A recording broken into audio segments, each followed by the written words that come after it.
Esther Adeoye could feel her heart hammering as she stood in front of the entire congregation.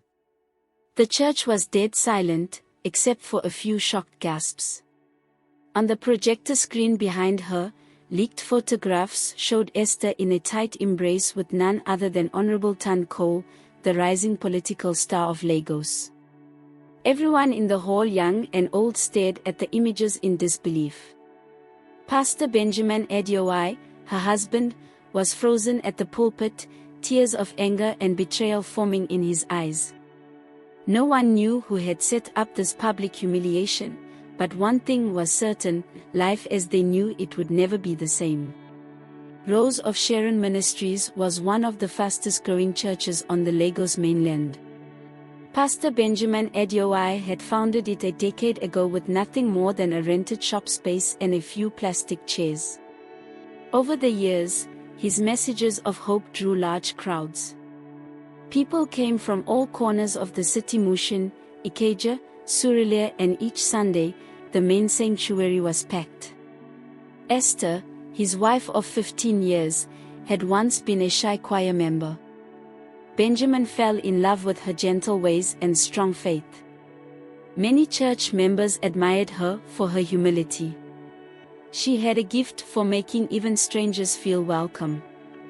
She organized weekly soup kitchens, visited orphanages, and was often seen overseeing the church's charitable projects in low-income neighborhoods. At times, her simple Ankara outfit spoke more about her dedication to service than any words could. Then came Honorable Tunde. He was a youthful politician in his early 40s, known for his fiery speeches on Lagos TV stations. He came to the church one Sunday, promising to donate funds for the church's upcoming building project. Esther, excited for the church's expansion, welcomed him warmly. She saw him as a kind-hearted man who could help Benjamin's vision of creating more community outreach programs. But she never imagined the involvement would grow beyond finances or become so complicated. One warm Tuesday afternoon, after a busy day at the church office, Esther was leaving for home when Tunde's black SUV pulled up. "Sister Esther," he called out in a friendly tone. "I was driving by and saw you. Need a ride?" She hesitated, thinking it might look odd for the pastor's wife to get into a politician's car unannounced. Yet the sun was scorching, and the bus stops were crowded. She accepted. During that short drive, Tunde asked about the church programs in detail. He seemed genuinely interested in helping underprivileged families. Esther felt relieved that someone with political power cared about their efforts.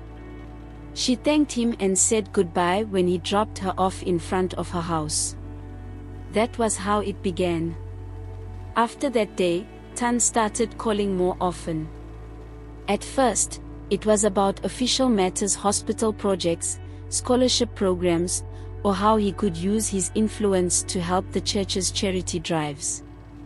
However, over time, casual chats about events in the city turned into friendly conversations about personal interests. Tunde was charismatic. He listened carefully whenever Esther shared concerns about the financial burdens on the church. She felt heard, and slowly, boundaries blurred. Benjamin noticed his wife's excitement whenever Tunde's name came up. She spoke of him with admiration. Benjamin welcomed the donations Tunde was making. After all, the church was benefiting, and Tunde's contributions allowed them to feed more children, build a library, and launch a health drive in a poor neighborhood. As a busy pastor, Benjamin rarely questioned why Tunde called Esther more than he called him. In his mind, it was Esther who managed the community programs. Soon, though, rumors started spreading. A few church members whispered that they saw Esther and Tunde together at a cafe near Victoria Island. Someone else claimed they spotted Tunde entering the Adeoye residence late one evening. But the church was also growing, and everyone was too busy to pay close attention. Esther dismissed the gossip as nonsense. After all, she reasoned, Tunde was a public figure, people were bound to invent stories. Yet each time Tunde looked into her eyes, she felt a warmth that she had not felt in years. She told herself it was just the thrill of someone appreciating her hard work, nothing more. Deep down, a small voice warned her she was treading dangerous ground. But with Tunde, she felt recognized, important. She told herself she was doing it all for the church. One evening, Benjamin was working late at the church office when he stumbled upon an unlocked drawer in the storeroom. Inside were printed emails exchanged between Tunde and Esther. The language in these messages was more than friendly.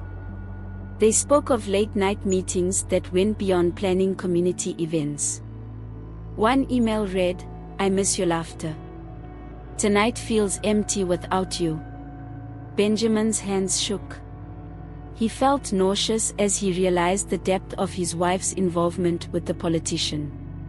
He confronted Esther immediately when he returned home.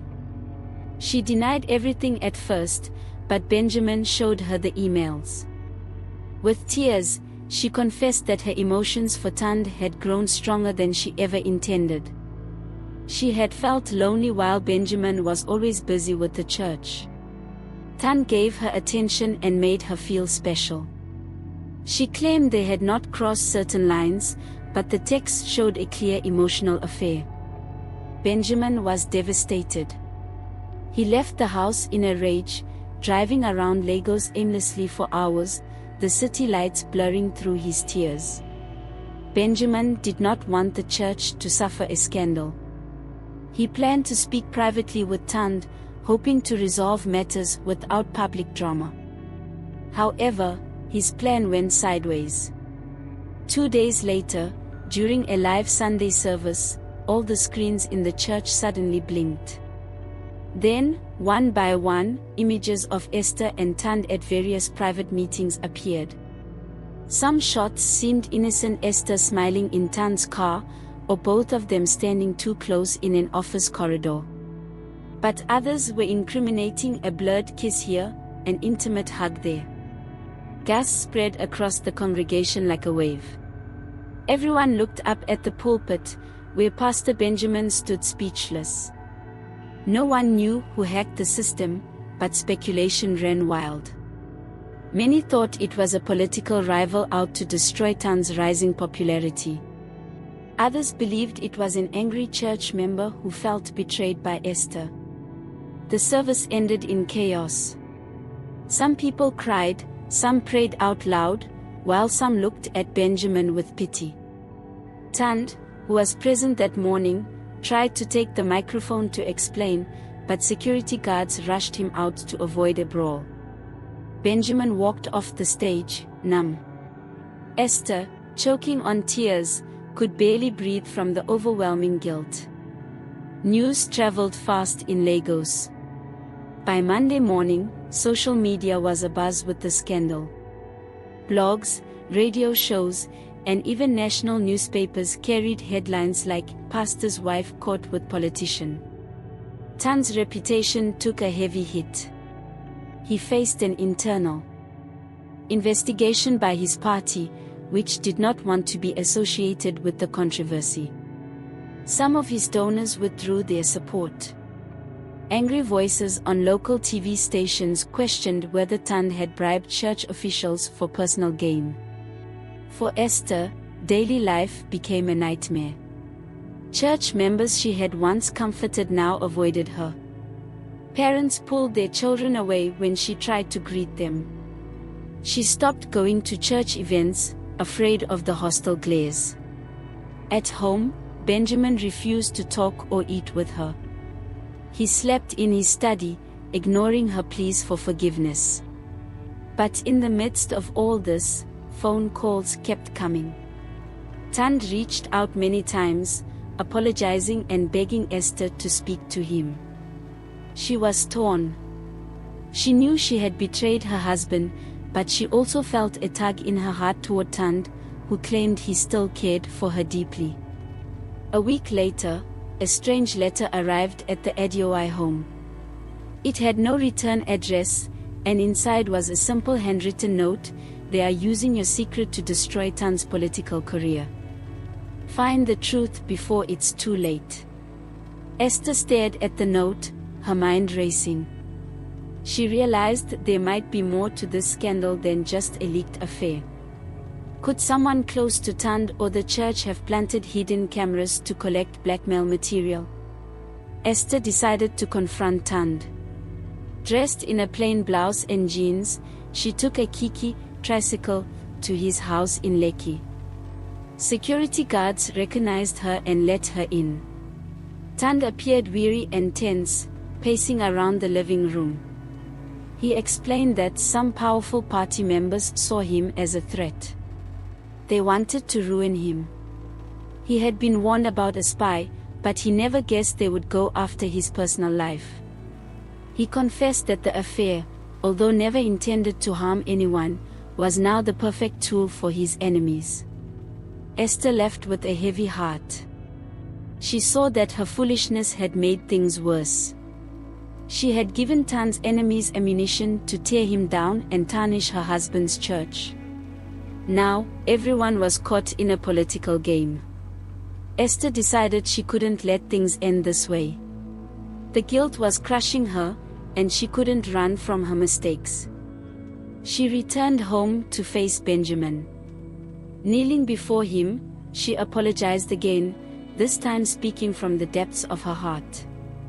She admitted she had been unfaithful emotionally, and perhaps close to physically.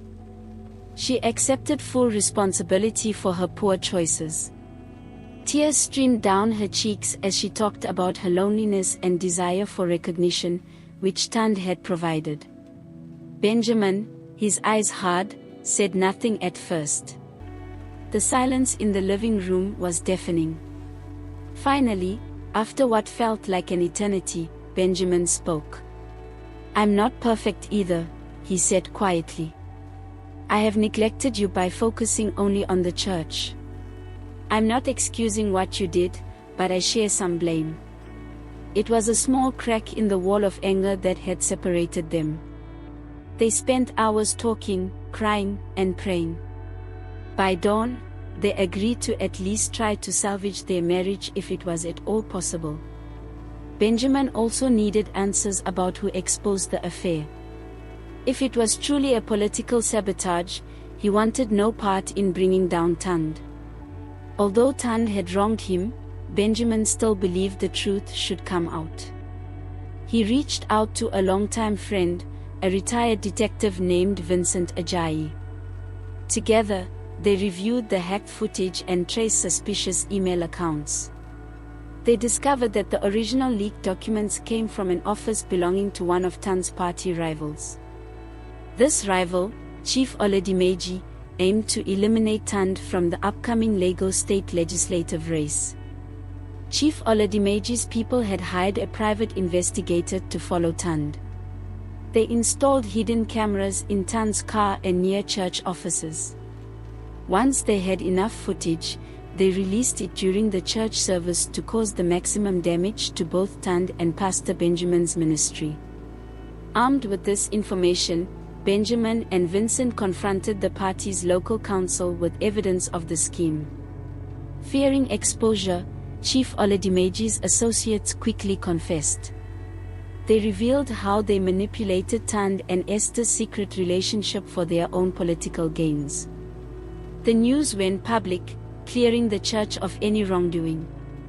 Though Esther and Tunde were still responsible for their actions, it was now clear that their private mistake had been weaponized by ruthless politicians. In the following weeks, Tunde faced a harsh reality. His reputation was tarnished, and many of his supporters felt betrayed. Yet, some admired his willingness to own up to his mistakes. During a televised press conference, Tunde apologized to the public and admitted to letting personal feelings overshadow his professional responsibilities.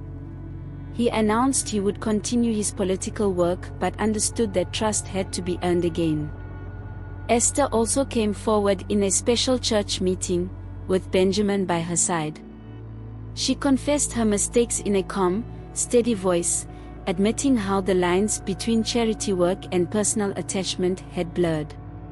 Many in the congregation were still hurt, but they also respected her courage in coming clean. Benjamin addressed the members next, acknowledging that he, too, needed to rebuild trust within his family and the church community. He asked the congregation to help them heal rather than judge. Over time, the church leadership decided to keep Benjamin as their pastor, but they placed clear guidelines to prevent any more personal entanglements with donors or politicians. Esther stepped down from her official role in community outreach, choosing instead to focus on rebuilding her marriage and caring for her family. Tunde took a break from the public eye. For a few months, he disappeared from the spotlight, focusing on charity work in remote communities without calling cameras. He hoped his actions would speak louder than words. Slowly, Lagos moved on from the scandal. Another juicy story took over social media, and the city's hustle and bustle returned to normal. But the people directly involved would never be the same.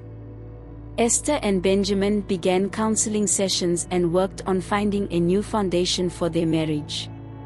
Tunde learned the hard way that mixing romance with politics could destroy careers and lives. The church, though shaken, found a path forward by emphasizing forgiveness and accountability. On a warm Sunday morning, about a year later, Esther walked into the church building to find quiet smiles instead of cold stares. She hadn't returned to her old position, but she had joined a small prayer group. As she passed through the crowd, a young woman approached her with a timid smile.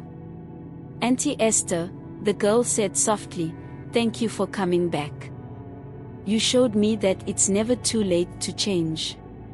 Esther smiled, tears filling her eyes. She realized that though her name had once been dragged through the mud, she still had the power to inspire. Meanwhile, Benjamin was preparing that day's sermon on the stage, looking more at peace than he had in months. Their relationship still had cracks, but every day they worked to mend them. Meanwhile, Tunde, after months of quiet work in rural areas, eventually re-emerged in Lagos politics as an independent candidate. With a more humble approach, he led initiatives to clean up local waterways and support small businesses. Though he had lost some old allies, a new generation of voters found hope in his redemption story. And so, life moved forward in Lagos, a city teeming with possibility and second chances. The scandal that once rocked the church and the political arena became a cautionary tale. But it also reminded everyone that out of betrayal and heartbreak, growth and healing could still emerge.